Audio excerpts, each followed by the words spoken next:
Bismillahirrahmanirrahim. Assalamualaikum warahmatullahi wabarakatuh. Alhamdulillahirabbil alamin. Summa salatu wassalamu ala nabiyina Muhammad wa ala alihi wa sahbihi ajma'in. Amma ba'du.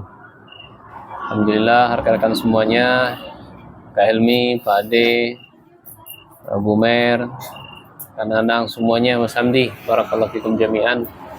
Alhamdulillah kembali kita berkumpul, sedikit kita mengambil faedah sambil menunggu hidangan dari tuan rumah, ya bukan tuan rumah, tuan kedai ya, tuan kedai kita, masya Allah. Satu hal yang bagi ahli tauhid harus dipahami, bahwasanya iblis dan bala tentaranya, ini syaitan, hampir mereka berputus asa untuk menyesatkan hamba Allah yang bertauhid. Intinya mereka mengajak orang bertauhid itu kembali menduakan Allah itu belum bisa. Menyembah berhala, meminta rezeki kepada kuburan, kemudian cari anak, tumbal sana, tumbal sini. Ahli tauhid, setan kesulitan untuk menyesatkan mereka. Namun dari sisi lain, setan ini sangat cerdik menyesatkan kita ahli tauhid ini. Seorang guru misalnya, mereka akan disesatkan, mereka akan diserang, sombong, kemudian banyak ilmu, itu kan, saya kan ini ilmunya kan sudah banyak, masyayikh yang saya ambil pelajarannya juga sudah banyak. Kemudian yang ya kak, ya kemudian orang-orang yang belajar sama saya muridnya banyak, sementara engkau tidak ilahin, ustaz lain, muridnya sedikit, kalau yang hadir sama dia sedikit. Nah, ini timbul kesombongan di situ, atau merasa bangga di situ. Murid saya banyak, ya, gelar saya kan sudah doktor, ya kamu harus kajian sama saya, sama sana nggak boleh kajian, itu kan baru belajar. Nah, setan sangat pandai sekali bermain di sini, mainnya cantik, diserangnya orang yang berilmu, diserangnya para ulama agar mereka riya, agar mereka tidak ikhlas, agar mereka sombong, hasad, iri, dan dengki. Ya, nggak mampu setan dan iblis itu menyesatkan para ulama kembali menduakan Allah, nggak mampu lagi. Demikian pula para penuntut ilmu, para pecinta ilmu pun juga mereka serang. Kalau kajian mut-mutan misalnya, kemudian tidak menghargai guru lagi, ya, kemudian guru dia tidak menyayangi murid lagi, murid tidak sopan sama gurunya, ya macam-macam. Setan berusaha untuk menyerang manusia di situ. Seorang suami pun demikian, seorang istri pun demikian. Seorang istri pembangkang sama suami, kemudian sang suami tidak menafkahi anak dan istri, ya melalaikan hak istri, atau melalaikan kewajiban dia sama istri, ya macam-macam usaha setan untuk menyesatkan ya hamba Allah yang bertauhid. Memang mereka sudah berjanji kepada Allah karena mereka sudah disesatkan. Makanya setan mengatakan, anzirni ila yaumi yub'atsun, kata dia. Karena saya sudah disesatkan, fabima aghwaytani, kata dia. Ya Allah, engkau sudah sesatkan saya, maka tangguhkan saya sampai hari kebangkitan. Ya, maka Allah menjawab permintaan syaitan, permintaan iblis, innaka minal munzarin. Sesungguhnya engkau wahai syaitan, wahai iblis, engkau ditangguhkan sampai hari kiamat. Tugas mereka untuk menyesatkan manusia. Mereka nggak ridho, nggak terima hanya diazab di neraka rombongan mereka. Mereka ingin melibatkan anak cucu Bani Adam ini agar merasakan bagaimana azab di neraka. Sehingga apapun akan mereka lakukan menyerang anak cucu Bani Adam. Oleh karena itu, dalam ayat lain mengatakan, ya, la'uqudanna lahum siratakal mustaqim. Saya benar-benar akan menyesatkan anak cucu Bani Adam dari jalan yang lurus, janji mereka. Nggak mau belajar Al-Quran dan Sunnah ala fahmi salaf, nggak mau. Ya, duduk majelis ilmu sudah nggak mau. Nanti kalau ngajinya pilih-pilih ustadznya yang ya gelarnya mentereng, ustadznya viral, terkenal. Ya, dipalingkan dari jalan yang lurus, palingkan dari jalan Islam, dari jalan kebenaran. Summa la'atiyannahum min aidihim wa min khalfihim wa min aymanihim wa min syama'ilihim. Kemudian dari beberapa sisi mereka akan menyerang kita. Dari arah depan kita akan diserang oleh syaitan. Dari arah belakang kita pun juga diserang oleh dia.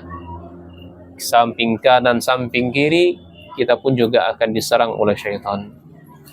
Maka ketika menafsirkan ayat ini, para ulama tafsir seperti Imam Ibnu Katsir, Al-Baghawi dan yang lainnya, syaitan berusaha untuk menyerang kita dari arah depan kita atau dari arah belakang kita, min qibali dunyahum wa min qibali akhirati. Diserang dari sisi dunia kita, Pak De.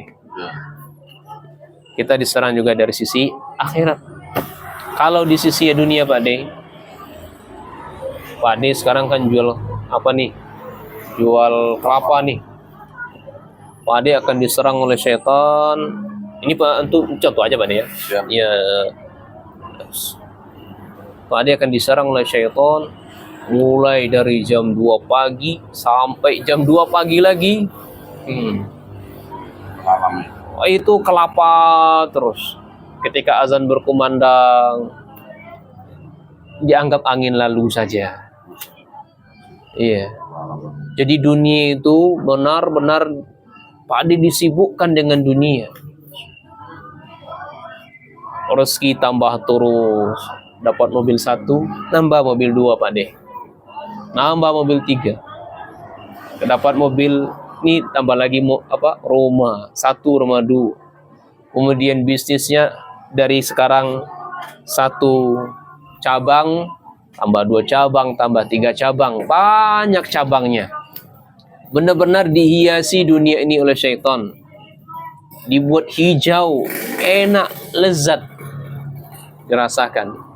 Sehingga dunia ini jadikan tujuan ambisi utama. Luar biasa. Ini ahli tauhid diserang di situ Kak Hen. Nah, ketika kita dalam posisi seperti itu harus sadar, wah ini nggak, ini saya ini. Ini harus saya lawan ini. Setan ini nggak saya akan biarkan untuk menyerang saya, keluarga saya. Ini nggak benar ini. Nah, cukuplah seseorang itu dikatakan rakus dengan dunia ketika azan berkumandang, tapi dia tidak menyambut panggilan itu. Artinya ketika azan datang, ya kita datang sholat, ya sholat dulu kita. Demikian kita penuhi hak Allah Subhanahu wa Ta'ala. Di dunia benar-benar akan dihiasi. Kemudian dari sisi akhirat kita akan diserang Pak De. Dari arah depan dan belakang tadi diserang. Kita ya tidak percaya kepada hari kebangkitan. Ya tidak percaya dengan akhirat. Tidak ada surga dan tidak ada neraka. Kalau sudah mati ya sudah, berakhir kehidupan. Dan Ana pernah menjumpai orang yang seperti ini. Ana pernah dialog sama dia. Ya sudah, buat apa sih kita mau sholat selama macam nunggit-nunggit sudah nambah harta gitu kan. Kalau kita mati ya sudah selesai. Tidak ada lagi kemana-kemana kita, udah selesai. Ini hidup kita dunia ini segini, ya sampai di sini aja kan. Berarti Bapak nggak mengimani hari kebangkitan, bahwasanya besok kita akan dibangkitkan oleh Allah. Ya kan? Jadi mereka tidak mengimani hari kebangkitan. Nah, setan pandai menyerang di situ. Karena sibuk dengan dunia tadi, terlena dengan dunia, dibuat setan itu hijau dengan dunia. Akhirnya sering lambat laun kita dibuat ya mengingkari hari akhirat, mengingkari neraka, mengingkari surga. Nah, kemudian diserang lagi. Nggak cukup mereka dari depan kanan, dia akan menyerang kita dari arah kanan. Arah kanan ini tujuannya untuk orang soleh. Kak Helmi, Masya Allah, misalnya menjadi orang yang kaya raya, banyak bangun masjid, banyak bangun pondok pesantren, paling berjasa dalam dakwah. Terbetik dalam hatinya, Mas Andi, saya ini udah banyak amalnya. Sekarang ente aja sekarang. Ya kan? Saya sudah cukup. Ya, amal saya sudah banyak, sudah melimpah ruah. Jadi diserang syaitan, seorang soleh yang banyak amal soleh, dibuat oleh dia merasa cukup dengan amal yang dilakukan. Bahasa kitanya seakan-akan dia ingin mengatakan kepada Allah, ya, saya akan mati dalam keadaan baik. Padahal tidak. Kita ibadah itu Masya Allah disebutkan oleh Allah, u'budu rabbakum hatta ya'tiyakal yakin. Beribadahlah kepada Rabb kalian sampai ajal mendatangi kalian. Artinya kematian. Iya. Inilah bentuk syaitan menyerang kita dari arah samping kanan kita. Dibuat kita merasa cukup dengan amal soleh. Saya kan sudah banyak puasanya, saya sudah haji, saya sudah umroh, udah cukup. Kamu belum ada apa-apanya dengan saya. Ya. Demikian pula kita akan diserang dari arah kiri kita. Kalau dari arah kiri ini akan diserang dari dua sisi. Ya. Dari sisi maksiat, dari sisi anggapan ibadah. Padahal itu bukan ibadah. Kalau dari sisi maksiat, keharaman yang kita lakukan, seorang misalnya berbuat zina, maksiat, dosa besar. Seorang misalnya mencuri, maksiat, dosa besar. Dia menyadari kalau itu perbuatan dosa. Ada kemungkinan dia untuk bertaubat. Beda kalau dia di sisi yang lain, sisi yang kedua. Masya Allah, alhamdulillah. Bandrik kita sudah datang. Nah, beda dari sisi orang yang melaksanakan anggapannya itu adalah syariat, ibadah, padahal bukan ibadah. Saya kan baca Al-Quran. Yang saya baca Al-Quran, Pak De. Yang saya baca kan salawat Nabi. Ya kan? Loh, kenapa kok saya dilarang? Baca Al-Quran dilarang. Salawat Nabi kok dilarang? Iya. Macam-macam. Oleh karena itu, para ulama, ya, Sufyan Uyainah kalau tidak salah, atau Sufyan, ya, atau Ibnu Sirin, iya, seingat ana tepatnya Sufyan Uyainah. Nah, beliau mengatakan, al-ma'siyah ahabbu ilal iblis, ya, minal bid'ah. Apa kajian? Ya, maksiat itu lebih disukai, al-bid'atu ahabbu ilal iblis minal ma'siyah. Minal bid'ah. Minal ma'siyah atau kama qala. Bid'ah itu lebih disukai oleh iblis dibandingkan maksiat. Alasannya kenapa? Al-bid'ah al-ma'siyatu yutabu minhu. Orang berbuat maksiat, ada kalanya dia sadarkan kemaksiatannya, dia bertaubat. Adapun bid'ah, amal bid'ah la yutabu minhu, karena bid'ah dia merasa tidak pernah melakukan kesalahan yang dilakukan karena baca Al-Quran.